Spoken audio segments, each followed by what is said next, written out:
Hello and welcome to my channel. My name is Lynn, and in this video I'll be using the Bless Your Heart die set here.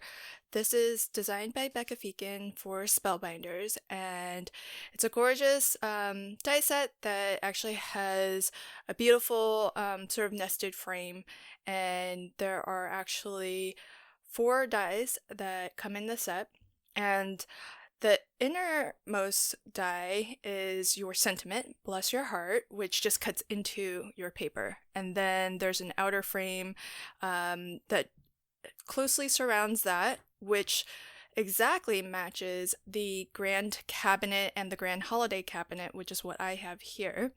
And I also have the reindeer prance layering set that also has the same sort of inner insert that goes with the grand cabinet. So when I saw the Bless Your Heart die set, I knew I wanted to craft with it because it is just another extension for this collection, and that's one of the really nice things about how Becca Feakin has designed these, because now, even I don't know how long ago the Grand Cabinet was released, but it's really nice to still have new things to extend the collection and mix and match some of the old with the new and some of the new with the old, and that way it just brings new life to the things that you may already have in your stash.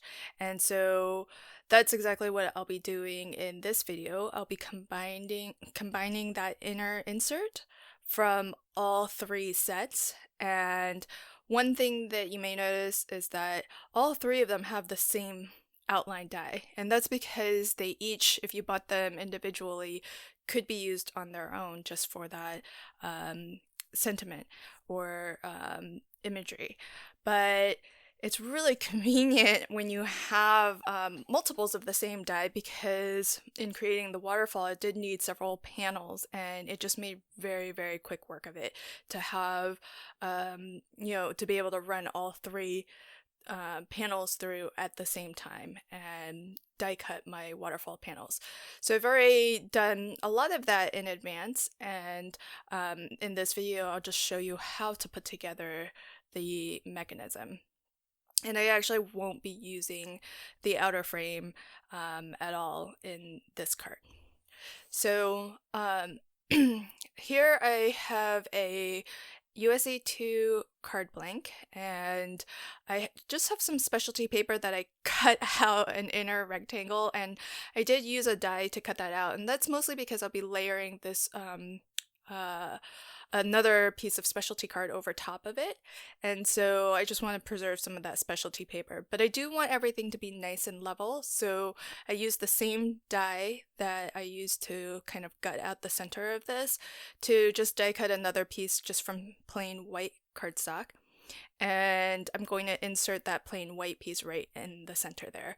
And that's going to make everything nice and level and flush. I don't always do this, but because I'm making an interactive card, I do want everything to be level, and that way hopefully there's no issues with the mechanism sliding and moving smoothly.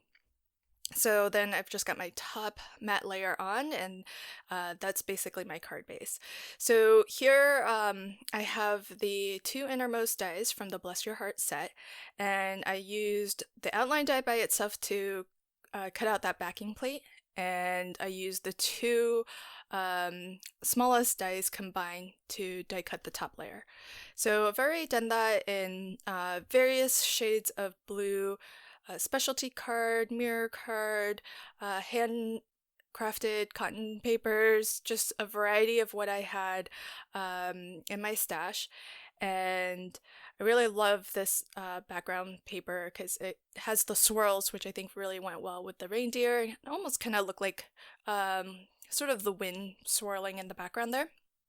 I did change my sentiments a little bit by adding a couple of extra sentiments. So now my full sentiment reads, God bless your heart and home.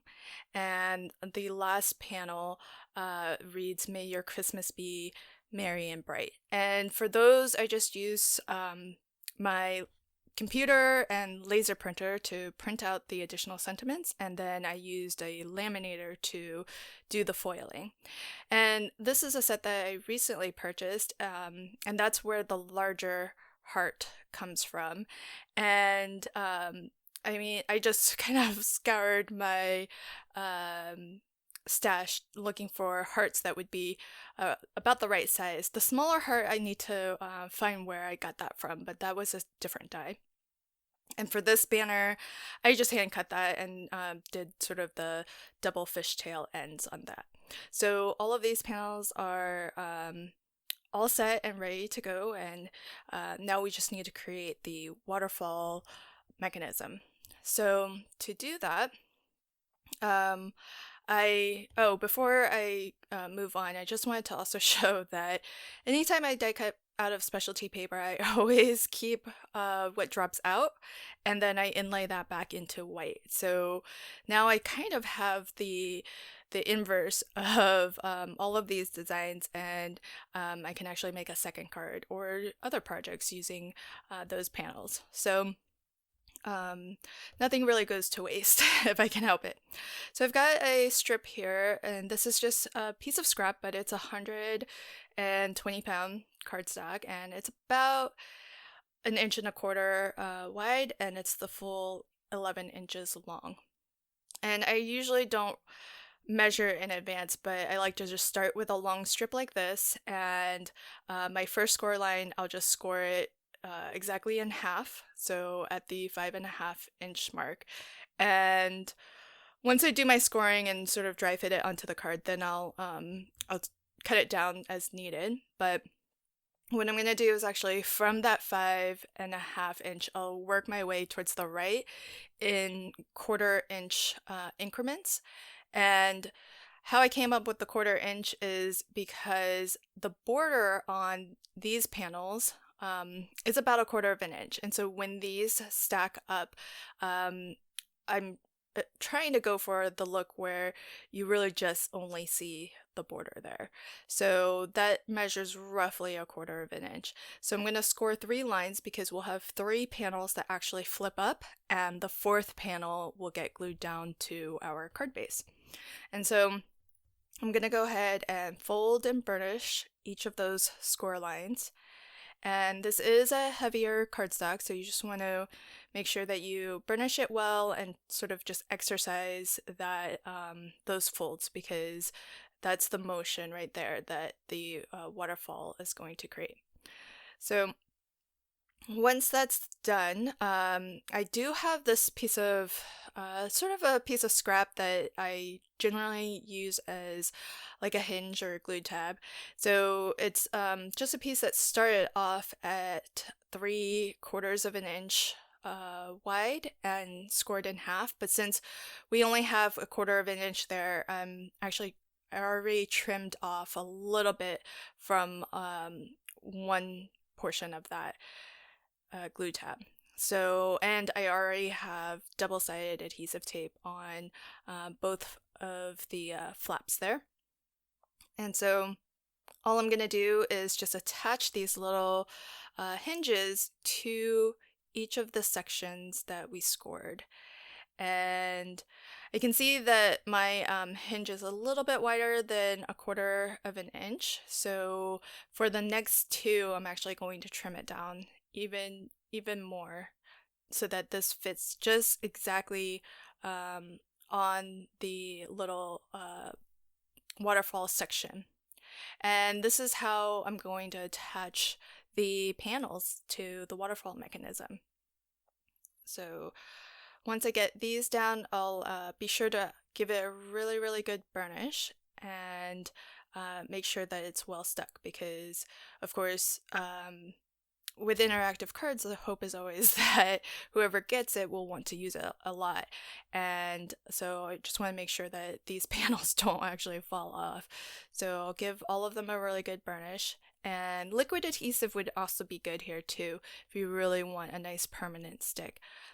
So what I'm going to do is just temporarily put down my very last panel, and I'm just eyeballing the center spot, but I am trying to line it up straight up and down with my grid mat. So here I pulled off the double-sided adhesive tape liner, and I'm going to line up the fold with my grid line there, and I'm trying to line up my the panel I'm adhering now with the panel below it, so that, and it's a little bit hard because the top and bottom are curved, but if you kind of just hold it between your fingers, you can sort of get it to stack up so that it's lined up. And I'll just do the same with each of the 3 panels that will get attached to flaps. And then once I get all of these down, then I'll also want to really make sure that I give it a good burnish as well.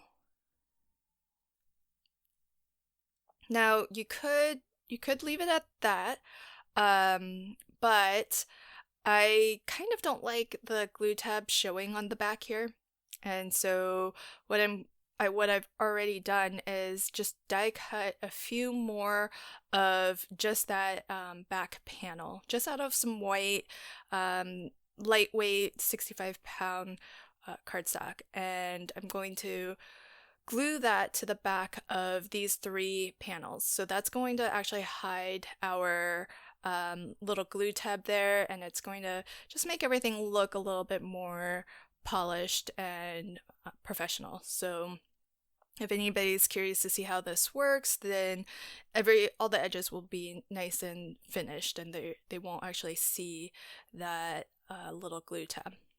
And of course, it also helps to really make it that glue tab permanently stuck between and sandwiched between these 2 panels here. So whatever adhesive you do use, make sure that you're burnishing it well, because then that'll ensure that you get a really nice stick. And with liquid adhesive, it's good to really smooth out that liquid adhesive and make sure that it's spread out evenly, and especially if you're not sure of the quality and whether it's going to warp your paper, if you burnish it, at least it'll be a nice even thin layer, and that should minimize the warping. I actually use Lineco pH Neutral as my PVA glue of choice, and it has a pretty low water content, so it's nice because it has a pretty quick grab. It doesn't warp, maybe a little when using thin paper, but for cardstock, 65-pound and above, I haven't seen any warping, so it's really nice for that. So I'm just cutting from a piece of scrap a little piece that's going to be my belly band, and this is what's going to actually sort of be the track that our Waterfall tab is going to slide between. The first piece I cut was not quite long enough, so I had to cut a second one. And you want to have a loose fit around your pull tabs, because you want to be able to slide that pull tab easily without much friction. And so I don't fold this down too tightly. And in terms of where to position it, as we decide on a place to glue it down, it's only going to get glued to the top tab here, and because the bottom tab needs to pull and be able to slide through that belly band. And so you just want to position it so that your final panel will actually cover it once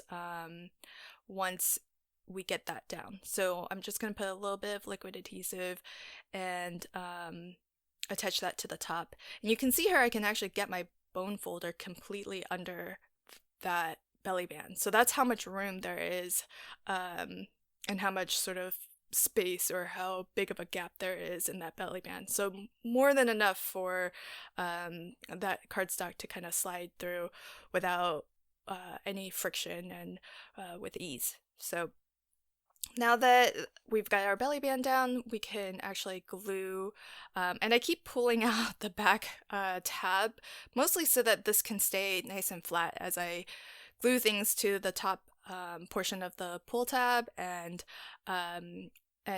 sort of get access to be able to burnish all of that glue in. So you can put glue across that entire pull tab and then adhere the last panel to that. And I'm just positioning it to line it top and bottom with the tabs above it, and I do want to just make sure that I don't cross over the score line, and I'll give it a really good burnish to make sure that it's well stuck. And it can be a little bit hard to test your mechanism, but you do want to try to always continually test just in case anything goes wrong. Your best chance of being able to fix it is right away. So I've already trimmed off that top portion of the pull tab that that was still extended past that final tab. And now I'm going to position where I want this on the card and figure out how much to trim off of this, the bottom pull tab here. So I'm actually going to take this to my guillotine trimmer and line that up and get a nice clean straight cut from that. And then I am going to also round the corners a little bit, and I do end up doubling up on this pull tab, just even though this is 120 pound, which is a fairly heavyweight cardstock. My panels are actually pretty heavy. As I was testing it, I could kind of feel that pushing it back, pulling it out was fine, but pushing it back, it didn't feel like that pull tab was stiff enough or strong enough to push the tabs or the flaps back. So I'm actually I have a ton of these strips, so I'm just gonna pull out another scrap strip of 120 pounds. So this is gonna end up being 2 layers of 120 pound here, and I'll go ahead and kind of trim this down to about the right length, and then I'll round the corners on this piece too, and I'll use a little bit of liquid adhesive to double up and attach the 2 pull tabs together, and that's going to give us a lot of strength and stability. So and you do want to make sure that you don't adhere your second piece, if you do need a second piece, over any of the score lines. So just make sure that you're just shy of that score line so that everything can move nice and smoothly. And always give a good burnish. And I do have to bend my tab a little bit to get it back into that belly band, but once it's in, it's good and it'll straighten right back out. So I didn't find any issues with using it after that. While it's out here though, I am going to stamp a little, just a little pull here message so that whoever gets this card will know that there's something to do here, that they can pull on the tab and reveal something. You could also stamp a sentiment or add like an additional graphic or message along this pull tab, because as the card recipient pulls it out, that pull tab will be revealed. So it's another opportunity to kind of add another secret sentiment. And because I was using a pigment ink, I just wanted to make sure that was completely dry before I fit this back in. I didn't want to actually smudge it or smear it. And now we just need to attach this to our card base. And we're gonna put foam adhesive on the last panel here, but you want to make sure to pull your mechanism all the way so that it's going to show you where you can actually put foam, because if you put foam too high up, or in this case too far to the left, you may not be able to pull open your flaps completely. And so if you pull your mechanism all the way open, then they'll give you kind of a good indicator for how far or where you can put your foam. And of course, we don't want to get it too close to the pull tab itself either, so I'm going to try to steer clear from that as well. But I do want enough foam to, one, make sure that this whole unit sticks to the card base, but also so that it's nice and stable and level and secure. So I just put my foam on another piece of liner paper so that I could easily cut through it with my scissors, because otherwise my scissors get all kind of gunky and sticky, and it's really hard to cut through foam when there's the adhesive exposed. So we don't want, again, to have adhesive anywhere too close to our pull tab, and so once I get all of this off, I'm actually going to center it on my card, but I'm going to center essentially just the flaps. So I'm kind of ignoring the pull tab that's exposed there and centering the rest of the unit. And then that's going to be pretty much it. I want to leave everything else kind of plain so that the focus is really on the waterfall and the interactive mechanism.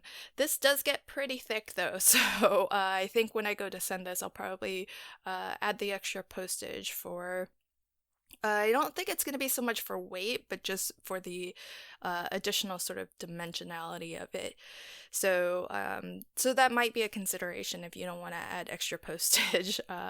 But using the thicker cardstock, I think, just really helps all of this move a little bit more easily and is a little bit more secure. And so you just have to play with it a little bit, and the more you play with it, the smoother it will glide. So that's my project today, using the Bless Your Heart die set from the new Beautiful Sentiments Vignettes collection from Spellbinders and Becca Fegan. Thank you so much for joining me, and if you enjoyed this video, please consider liking, commenting, and sharing this video. And if you'd like to see other videos that I release, hit the subscribe button and the notification bell, and anytime I post new videos, you'll get a notification. Thank you again, and until my next video, happy crafting and have a fantastic day. Bye!